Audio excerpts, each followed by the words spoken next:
நாம கிறிஸ்தவ சமயத்திலே இயேசுநாதருடைய மிகப்பெரிய செயற்கரும் செயலை பார்த்து நாம் ஆச்சரியப்பட்டிருக்கோம் இல்லையா? ஒரு கன்னத்தில் அறைந்தால் மறு கன்னத்தை காட்டு. இறைவனின் தூதர் உண்மையாக வழிபடத்தக்கவர் தான்.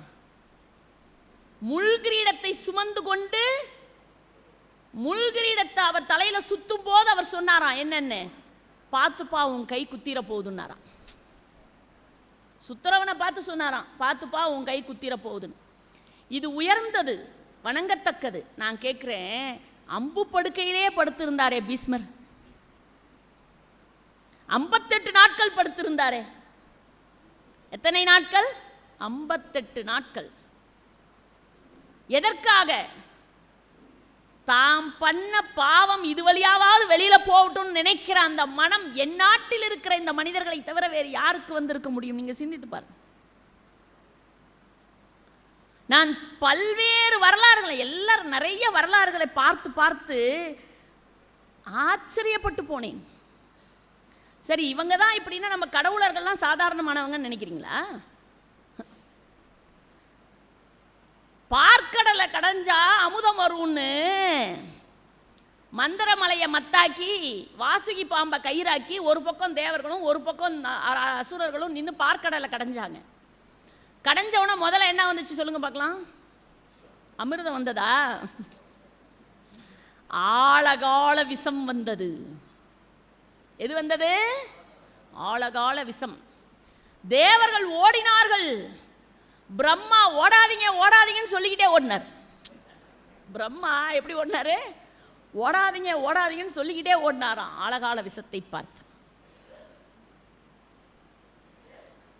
நான் ஒரு மேடையில் நான் சொன்னேன்ல, இந்த சாக்லேட் இருக்கு இல்லைங்களா, ஒரு இனிப்பான ஒரு சாக்லேட், அம்மையே அப்பான்னு ஒரு தலைப்பு எங்களுக்கு. நான் உங்களுக்கு சொன்னேன்னு எனக்கு நினைவில் இல்லை, நேற்று சொல்லலை இல்லையா? நாங்கள் சத்துவாச்சாரியிலே சேக்கிலார் விழா நடக்கும் வருஷம். விநாயகர் சதுர்த்தி முடிந்த ஞாயிற்றுக்கிழமை நாங்கள் எப்பயுமே இந்த டைரியில் புதுசாக ஒரு டைரி வாங்கினோம்னா, அப்போல்லாம் நான்லாம் அப்போ காலேஜ் கல்லூரி படிக்கிறேன், எனக்கு 20 வயசு. நாவுக்கரசர் சதீசீலன் ஐயா அவர்களோடு 20 ஆண்டுகள் தொடர்ந்து மேடைகளில் பயணித்தவள் நான். அப்படி இருக்கும்போது அவங்க என்ன பண்ணுவாங்க, ஒரு டைரி வாங்கிட்டோம்னா முதல்ல நிறைய தேதிகளை நாங்கள் குறிச்சிடுவோம். என்ன தேதினா, சுதந்திர தினம், குடியரசு தினம்னா திருவண்ணாமலையில் திருவள்ளுவர் விழாவும் அருணகிரிநாதர் விழாவும், இந்த 2 நாளும் ரெண்டு விழா நடக்கும். அதே போல் அக்டோபர் 2னாவே ஆத்தூரில் சர்வோதய விழா நடக்கும். அதே போல் இப்படி பல விழாக்கள். அதே மாதிரி விநாயகர் சதுர்த்தி முடிந்த ஞாயிற்றுக்கிழமை எப்பயுமே சேக்கிலார் விழா எங்கே நடக்கும்னா சத்துவாச்சாரியிலே, வேலூர் சத்துவாச்சாரியிலே நடக்கும். அந்த விழாவில் எனக்கு இப்போ ஞாபகம் வருது ஒரு தலைப்பு. என்ன தலைப்பு தெரியுங்களா? அருளை வாரி வழங்குவதில் முன்னிற்பவர்கள் அம்மையா அப்பனான தலைப்பு. நாவுக்கரசர் சதீசீலன் நடுவர், ஆய்வுரைத்தலகம் அறிவொளி ஐயாவும் நானும் ஒரு பக்கம், இந்த பக்கத்தில் 2 பேர் பேசுகிறார்கள். அம்மையே, நாங்கள் அப்பனேன்னு பேசுகிறோம். இந்த அம்மையேன்னு பேசுகிறவங்க பூந்து விளையாடுறாங்க. கண்ணப்பனுக்கு தடுத்தது கூட வளைக்கரம் தான் தடுத்தது. அம்மா தான் அருள் மிகுந்தவள், அம்மா தான் பாசம் மிகுந்தவள். அப்பன் சாதாரணமான ஆள் இல்லை, கண்ணே குடுன்னுவார், பிள்ளைய குடுன்னுவார், பிள்ளைய கரியாக்கி சோறா போடுன்னு சிறுதொண்டர்கிட்ட கேட்டார் இல்லைங்களா? இயற்பகை நாயனார்கிட்ட மனைவியவே கேட்டார். அதனால் இந்த அப்பன்லாம் அருளை வாரி வழங்க மாட்டாருன்னு இவங்க பேசுகிறாங்க. எங்கள் அணி அப்படி வீக்காக போயிட்டுருக்கு. அப்போ நடுவர் சொன்னார், அடுத்ததாக தேவிலட்சுமி வரப்போகிறார்கள். அப்பாவுக்கு எப்பயுமே பொண்ணுங்களை ரொம்ப பிடிக்கும். அப்பாவுக்கு எப்பயுமே பொண்ணுங்களை நல்லா பிடிக்கும். இப்போ அப்பாவை காப்பாற்றுறதுக்கு வேறு வழி இல்லை, இந்த மகள் தான் வரணும்னு சொல்லிட்டார். எனக்கு என்ன பேசுறதுனே தெரியல. மேடையில் நான் நிற்கும்போது ஒரு வேகமாக நான் என்னுடைய மணிப்பர்ஸை திறந்தால் அதில் ஒரு சாக்லேட் இருந்தது, ஒரு மேங்கோ சாக்லேட், மாம்பழ சாக்லேட் இருந்தது. அதை எடுத்து கையில் வச்சுக்கிட்டு நேராக மேடை ஏறிட்டேன். போதும், இது ஒன்று போதும் அப்படின்னு மேடை ஏறி நின்றுட்டு நான் சொன்னேன், ஐயா நான் பேசுகிறதுக்கு முன்னாடி உங்களுக்கு ஏதாவது ஒன்று கொடுக்கணும்னு நினச்சேன், இந்தாங்க இந்த சாக்லேட்டை வச்சுக்கோங்கன்னா. ஒரு நடுவருக்கு சந்தோஷம், இப்படி எல்லாரும் ஏதாவது கொடுங்கப்பா நடுவருக்கு, சும்மா வந்தால் எப்படி, நடுவருக்கு ஏதாவது கொடுக்கணும் இல்லை அப்படின்னு சொல்லி வாங்கிக்கிட்டார். நான் இப்போ சொன்னேன், இந்த சாக்லேட்டை பிரித்து வாயில் போடுங்க என்ன. அவர் வாயில் இப்பயே போடுங்க ஐயான்னு. சரிம்மா அப்படின்னு பிரித்து வாயில் போட்டுக்கிட்டார். எப்படிங்க ஐயா இருக்குன்னு. ரொம்ப இனிப்பாக இருக்குமா, அதுவும் மாம்பழ சாக்லேட்டு, எனக்கு வேறு சுகர் கொஞ்சம் அதிகமாக இருக்குது, யாரும் தர மாட்டாங்க, நீ தான் கொடுத்துருக்குற அப்படின்னு வாங்கி போட்டுக்கிட்டார்.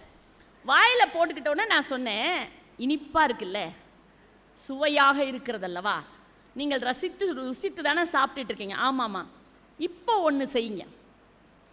என்ன செய்யணும்னா, இந்த நீங்கள் வாயில் போட்டிருக்க இந்த சாக்லேட்டு வாயில் இருக்கக்கூடாது. அப்போ என்ன பண்ணணும்? முழுங்கிடணும். முழுங்கவும் கூடாது. என்ன பண்ணக்கூடாது? வாயிலையும் இருக்கக்கூடாது, முழுங்கவும் கூடாது. அப்புறம் என்னம்மா பண்ணுறது? தொண்டையில் நிறுத்தி வைங்கன்னு. எங்கே நிறுத்துங்க? தொண்டையில் நிறுத்துங்க. அது எப்படிம்மா நிறுத்த முடியும்? அது எப்படி முடியும்? ஒன்று வாயில் இருக்கும், இல்லைன்னா தொண்டையில் இருக்கும், இதை வயிற்றில் இருக்கும். அது எப்படிம்மா தொண்டையில் நிறுத்துறதுன்னார். அப்போ நான் சொன்னேன், மிக இனிப்பாக இருக்கக்கூடிய மாம்பழச்சுவை மிகுந்த ஒரு சாக்லேட்டையே உங்களால் தொண்டையில் நிறுத்த முடியலையே, இந்த அண்ட சராசரங்களை காக்க வேண்டும் என்பதற்காக என் அப்பன் தொண்டையிலே ஆழகால விஷத்தை நிறுத்தி இருக்கிறானே, இதை விட அப்பனுக்கு வேற என்னங்க கருணை வேண்டும்? என்ன கருணை வேணும்? வெளியில விட்டால் மக்கள் அழிந்து விடுவார்கள், உலகம் அழிந்துவிடும். வயிற்றுக்குள்ளே விட்டால் அண்ட சராசரம் அழிந்துவிடும். அப்ப ரெண்டும் ஆகக்கூடாது. துன்பத்தை நான் ஒருவன் மட்டுமே அனுபவிக்க வேண்டும் என்று நீலகண்டனாக என் அப்பன் இருக்கிறானே, அவனுடைய கருணைக்கு இதை விட வேறு என்ன எடுத்துக்காட்டு வேண்டும்னு. அவ்வளவுதான், எங்க பக்கம் தான் தீர்ப்பு. நினைத்து பார்த்தேன், என்னுடைய கடவுள் எப்படிப்பட்டவர். இந்த நாடு புண்ணிய பூமிங்கிறதுக்கு மக்களை மட்டும் உதாரணம் வேணும், கடவுளே அப்படிப்பட்டவர் தாங்க. கடவுளே அப்படிப்பட்டவர் தான். சொன்னவந்தம் செய்த பெருமாள்னு ஒரு பெருமாள் இருக்காரு, தெரியுங்களா? அந்த பெருமாள் பேரே என்ன தெரியுமா? சொன்ன வண்ணம் செய்த பெருமாள். அவர் பேர் என்ன? சொன்ன வண்ணம் செய்த பெருமாள். எதனால் அவருக்கு அந்த பேர் தெரியுங்களா?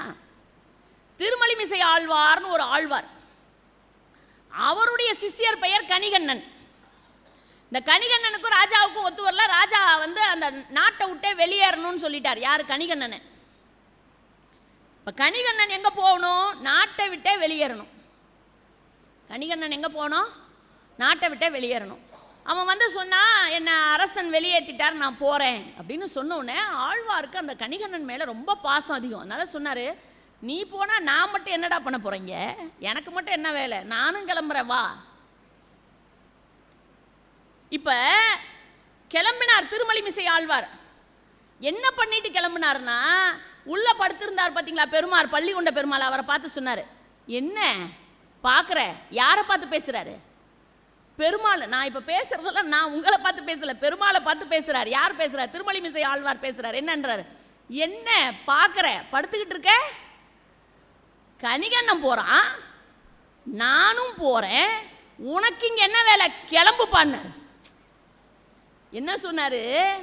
கணிகண்ணன் போகின்றான், யானும் போகின்றேன், நீயும் நின் பைனாகப்பாயை சுருட்டி கொள்னார். பெருமாள் சுருட்டி கக்கத்தில் வச்சுக்கிட்டு கிளம்பிட்டாருங்க. என்ன பண்ணாரு? எதை சுருட்டி? பாம்பு படுக்கையை சுருட்டி கக்கத்திலே வைத்து கொண்டு பெருமாள் யாருக்கு பின்னே போனார்னா திருமலிமிசை ஆழ்வார் இடத்திலே போனார். இதை தெரிஞ்சுக்கிட்டு ராஜா ஓடி வந்தான். கணிகண்ணன் காலிலே விழுந்தான், திருமலிமிசை ஆழ்வார் காலிலே விழுந்தான். பெருமாள் சொன்னார், எப்பா என் தொண்டன் வராமலாம் என்னால் வர முடியாது, அவன் சொன்னாதான் நான் கேட்பேன். தமிழுக்காக பெருமாள் தன் படுக்கையவே சுருட்டி வைத்து கொண்டு நடந்தான் என்று சொன்னால் இதை விட எங்கெங்க எந்த கடவுளுங்க உலகத்தில் இருப்பார்கள்? திரும்ப சொன்னார் திருமலிமிசை ஆழ்வார். அவன் காலில் விழுந்தோன்னே, கணிகண்ணன் வருகின்றான், யானும் வருகின்றேன், நீயும் உன் பைனாகப்பாயை விரித்து கொள்னார். விரிச்சுக்கிட்டான். அதனால தான் அந்த பெருமாளுக்கே பேரு சொன்ன வண்ணம் செய்த பெருமாள். யார்? நான் எவ்வளோ உதாரணம், எத்தனை! இப்போ நான் சொன்னது இத்தனையும் நீங்கள் நம்புறீங்களான்னு தெரியல. இது கடைசியாக ஒரு வரலாற்றை சொல்லிட்டு நான் இன்றைய காலத்துக்கு போகிறேன். கமலவதி என்று ஒரு பெண் இருந்தாள், ஒரு தாய், சோழ நாட்டு அரசி. அவள் நிறைமாத கர்ப்பிணி. நிறைமாத கர்ப்பிணி. இந்த நிறைமாத கர்ப்பிணிக்கு பிரசவ வலி வந்துருச்சு. உலகத்திலேயே கொடுமையான வலி என்ன தெரியுங்களா? மருத்துவர் உட்கார்ந்துருக்கார். பிரசவ வலி இல்லைங்களாங்கய்யா. பெற்றாயோ பிழைத்தாயோ என்று சொல்வார். பெற்றாயோ பிழைத்தாயோ. பிரசவ வலி வந்துட்டு அவ துடிக்கிறா. அப்ப நிமித்திகரை கூப்பிட்டு கேட்குறாங்க. அரசன் கேட்குறான். அந்த அம்மா துடிக்கிறா, தன்னுடைய மனைவி துடிக்கிறாள். நிமித்திகன் பார்த்துட்டு சொன்னா, ஐயோ இப்போ குழந்தை பிறக்கக்கூடாதுன்னா. இப்போ குழந்தை பிறக்கக்கூடாது, என்ன பண்றது? இன்னும் ஒரு நாளிகை கழித்து இந்த குழந்தை பிறக்கும் என்று சொன்னால் இந்த குழந்தை காவிரி கரையோரம் 70 சிவாலயங்களை எழுப்பும் என்று சொன்னார். எத்தனை சிவாலயங்கள்? 70 மாடக் கோயில்களை எழுப்பும். இது அவளோட காதுல விழுந்துருச்சு. யார் காதுல? கமலவதியோட காதுல விழுந்துருச்சு. நான் இன்றைக்கு மருத்துவத்திற்கு சவால் விட்டு கேட்கிறேன், மருத்துவத்துறைக்கே சவால் விட்டு கேட்கிறேன்.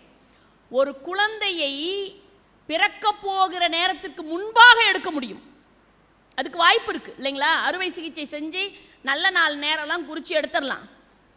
ஒரு குழந்தைக்கு, ஒரு தாய்க்கு பிரசவ வலி வந்து அந்த குழந்தை பிறக்க போகிற நேரத்தை தள்ளி போட முடியுமா? வாய்ப்பு இருக்கா? இல்லை. ஆனால் இந்த கமலவதி என்ன செய்தால், தன் சேடிமார்களை எல்லாம் அழைத்து, தோழிமார்களை எல்லாம் அழைச்சி, என்னை தலைகீழா தூக்கி கட்டுன்னா. என்ன சொன்னா? தலைகீழா தூக்கி கட்டு. ஐயோ, எல்லாம் பிரசவ வலி, துடித்து கொண்டிருக்கிறாய், இந்த வலியை விட இன்னும் கொடுமையானது, தலைகீழா தூக்கி கட்டு. அரசமாதேவி சொல்லிவிட்டால் மறுக்க முடியுமா? சேடி பெண்கள் எல்லாம் தூக்கி கட்டுகிறார்கள். ஒரு நாளிகை அந்த தாய் துடித்தாள் துடித்தாள் துடித்தாள். அவளுடைய இரத்த நாளங்கள் எல்லாம் வெடித்தன. அவ வயிற்றுக்குள்ளே இருக்கக்கூடிய அத்துணை இரத்த நாளங்களும் வெடித்து சிதறின. துடிதுடித்து போனாள். அந்த வலியை அவளால் பொறுத்து கொள்ளவே முடியவில்லை, தாங்க முடியாத வலி.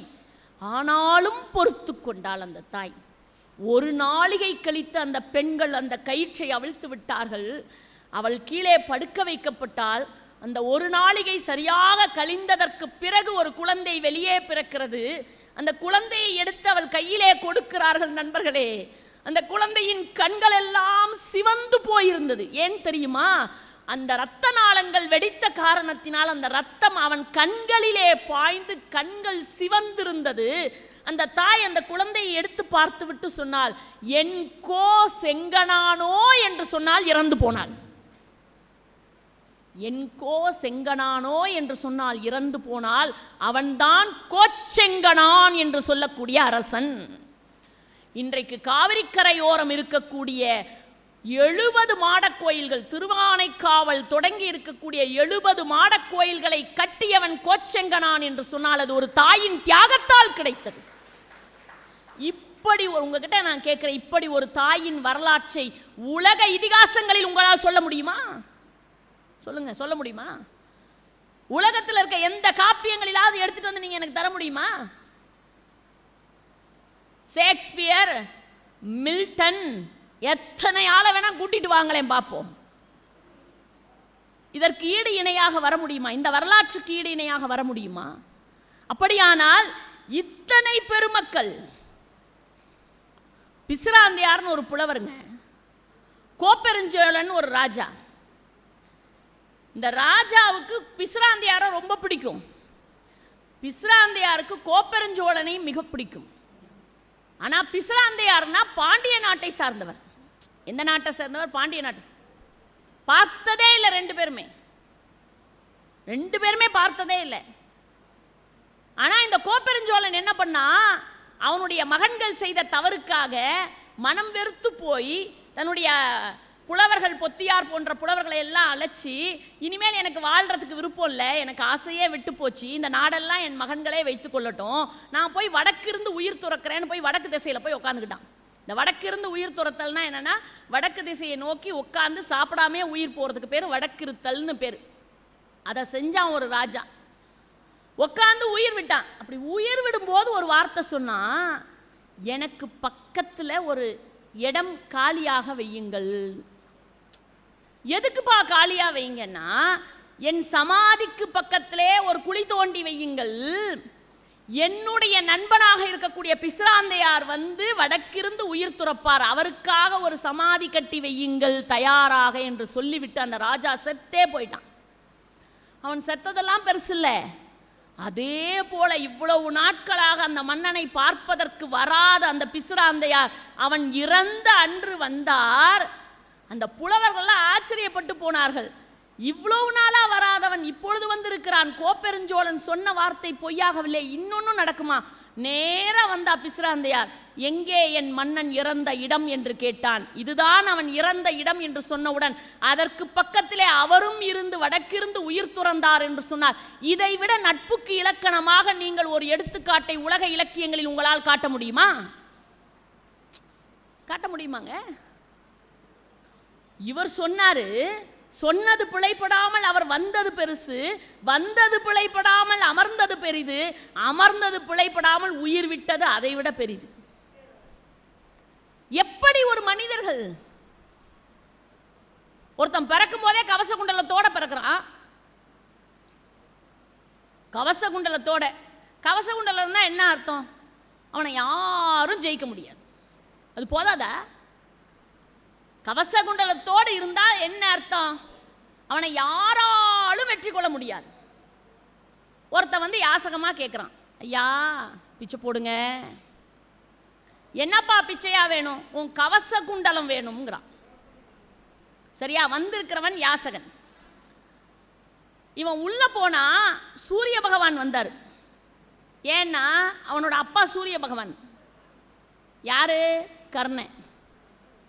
அப்பா சூரிய பகவான். அவர் சொன்னார், வந்திருக்கிறவன் சாதாரண ஆள் இல்லடா, அர்ஜுனனுக்கு தந்தையாக இருக்கக்கூடிய இந்திரன். அர்ஜுனனை காப்பாற்றுறதுக்காக உன் கவச குண்டலத்தை வாங்கிறதுக்காக வந்திருக்கிறான். அதனால நீ கொடுத்துறாத. எச்சரிக்கையும் பண்ணியாச்சு. கவச குண்டலம் உயிரை காப்பாற்றும். வந்திருக்கிற யாசகம் கேட்கலான்னு கொடுக்கலான்னு நினைச்சாலும் உள்ள ஒரு எச்சரிக்கை, வந்திருக்கிறவன் யாசகன் இல்லை, வேஷம் போட்டு வந்திருக்கிறான், நடிச்சுக்கிட்டு வந்திருக்கிறான், நீ கொடுக்காதே. யார் சொல்கிறாங்க? அப்பா சூரிய பகவானே சொல்கிறார். இப்போ இவன் என்னங்க பண்ணணும்? வெளியே நீ யாருன்னு எனக்கு தெரியும், நீ இந்திரன் தானே வேஷம் போட்டுட்டு வந்திருக்கிற, நீ நடிச்சுட்டு கேட்டால் நான் கொடுத்துருவேனான்னு அனுப்பியிருக்கணுமா இல்லையா? சூரிய பகவான் சொல்ல சொல்ல கத்தி எடுத்து அறுத்து உடலிலிருந்து கவச குண்டலத்தை அறுத்து எடுத்து கொண்டு கொடுத்தான். சூரிய பகவான் கேட்டார், அட பாவி, நான் தான் சொன்னேனேடா, வந்திருக்கிறவன் இந்திரன், அவனுக்கு கொடுக்காத, கவச குண்டலத்தை கொடுக்காதேன்னு சொன்னனே, நீ கேட்க மாட்டேன்ட்டு ஏன்னு கேட்கும்போது அப்போ சொன்னான் கர்ணன், தந்தையே எனக்குன்னு சொந்தமாக ஒரு நாடு கூட இல்லை, என்னை அவமானப்படுத்தினாங்க சபையில். அங்க தேசம்ங்கிற ஒரு ராஜ்யத்துக்கு நான் ராஜா, ஆனால் அது கூட துரியோதனன் எனக்கு போட்ட பிச்சை தான். எனக்கு ஒரு நாடு கூட இல்லை. நான் சாரதியாக இருக்கக்கூடிய தேரோட்டியின் பையன். ஒரு தேரோட்டியின் மகனிடத்திலே இந்திரன் கையேந்துவதாக இருந்தால் இந்திரன் கை கீழேயும் என் கை மேலேயும் இருக்கும் என்றால் கவச குண்டலம் என்ன, என் உயிரையே கொடுப்பேன் என்று சொன்னான். கவச குண்டலம் என்னையா, என் உயிரையே கொடுப்பேன். கேட்கிறவன் யாரு? இந்திரன். அவன் கை எங்கே இருக்கு? கீழே இருக்கு. கொடுக்கிற என் கை எங்க இருக்கு? மேலே இருக்கு. இது போதாதா? அப்ப இந்த குணாதிசயத்தை இந்த நாடு பெற்றிருந்ததனால் தான் பாரதி சொன்னான், சுதந்திர தேவி நின்னை தொழுதிடல் மறக்கிலேனே. இந்த நாட்டை வணங்கணும்னு நினைக்கிறான். ஏன் நினைக்கிறான் என்றால் இது புண்ணிய பூமி. இது என்ன பூமி? புண்ணிய பூமி. விவேகானந்தர் அமெரிக்காவிலே போய் பேசுகிறார். அவர் பேசிய இடத்துக்கு தயவு செய்து நீங்கள் என்றைக்காவது போனீர்கள் என்றால் போய் பாருங்கள். அங்கே என்ன எழுதி வைத்திருக்கிறார்கள் தெரியுமா? என்ன எழுதி வச்சிருக்காங்கன்னு தெரியுங்களா?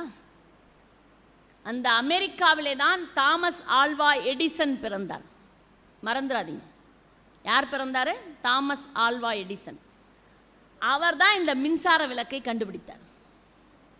தாமஸ் ஆல்வா எடிசன் தான் மின்சார விளக்கை கண்டுபிடிச்சார். நீங்கள் ஏமா விவேகானந்தரை சொல்லிட்டு இவரை சொல்கிறீங்க? அதுக்கு ஒரு காரணம் இருக்கு. இந்த தாமஸ் ஆல்வா எடிசனுக்கு அவருடைய இறந்த தினத்தன்று நினைவு அஞ்சலியை அமெரிக்கா எப்படி செலுத்தும் என்று சொன்னால், தாமஸ் ஆல்வா எடிசன் தானே பல்பை கண்டுபிடிச்சார், அதனால தானே உலகம் முழுக்க இன்னைக்கு ஒளி வீசுகிறது. அவர்கள் என்ன செய்வார்கள் என்று சொன்னால், டிவியில் ஒரு ஸ்க்ரோலிங் ஓடும். தாமஸ் ஆல்வா எடிசன் அவர்களுடைய நினைவு அஞ்சலி அப்படின்னு சொல்லிட்டு 5 நிமிடம் மின்சாரம் நிறுத்தப்படும். அப்போ அமெரிக்காவே எப்படி இருக்கும்? இருட்டில் இருக்கும். அந்த 5 நிமிடம் கழித்து திரும்ப ஒரு வரி ஓடும். என்ன என்றால், இப்படி இருண்டு கிடந்த உலகத்திற்கு ஒளியை கொடுத்த தாமஸ் ஆல்வா எடிசனுக்கு எங்கள் அஞ்சலி என்று ஒரு வரி ஓடும். என்ன அழகான ஒரு நினைவஞ்சலி பாருங்க. சரி, இப்போ இவரோட பெருமை எதுக்கு அப்படின்னா, அப்போ உலகத்திற்கே ஒளியை கொடுத்தவன் தாமஸ் ஆல்வா எடிசன் இல்லையா? அந்த அமெரிக்காவில் விவேகானந்தர் பேசிய இடத்தில் அவர்கள் எழுதி வைத்திருக்கிற வாசகம் என்ன தெரியுமா? கிழக்கிலிருந்து வந்த ஞான ஒளி என்று எழுதி வைத்திருக்கிறார்கள். நண்பர்களே, உலகத்திற்கே ஒளியை அவன் கொடுத்திருக்கலாம், ஆனால் அவனுக்கு ஞான ஒளி வேண்டுமென்றால் அது இந்தியனால் மட்டும்தான் கொடுக்க முடியும் என்பதனால் தான் அப்படி எழுதி வைத்திருக்கிறார். அப்படியானால் இந்த பூமி எப்படிப்பட்ட பூமி?